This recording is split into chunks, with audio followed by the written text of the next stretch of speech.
বিয়ের আগে ছেলে এবং মেয়ের কোন টেস্টগুলো করিয়ে নেওয়া উচিত, এটা নিয়ে অনেক বিশ্লেষণ বিভিন্ন ক্ষেত্রে আছে। কারণ যে সন্তান হচ্ছে, কারো থ্যালাসেমিয়াও পাওয়া যাচ্ছে বা বিভিন্ন রোগ তারা পায়। না না, এটা তো অনেকবার বলা হয়েছে যে microscope is better then horoscope. Hmm. Horoscope না করে মাইক্রোস্কোপ বিয়ের আগে। হুম। অর্থাৎ একটাই টেস্ট করা দরকার, এই মানে হিমোগ্লোবিন ইলেকট্রোফোরেসিস হুম। By HPLC method.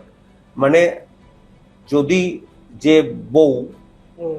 তার যদি থ্যালাসেমিয়ার না থাকে, কোনো বরের শুধুমাত্র থ্যালাসেমিয়া একটা ক্যারিয়ার থাকে, তাহলে তাদের মধ্যে যে বাচ্চা আসবে তার সম্ভাবনা খুব কম। হুম।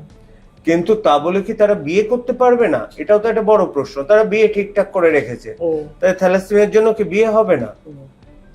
কিন্তু সেটাও করা যায়, যখন বাচ্চা 3 মাসের হয়েছে তখন অ্যামনিওসেন্টেসিস করে বাচ্চার থ্যালাসেমিয়া হচ্ছে কিনা দেখে তাকে অ্যাবর্ট করা যায়, হুম। মেডিকেল টার্মিনেশন অফ প্রেগন্যান্সি করা যায়।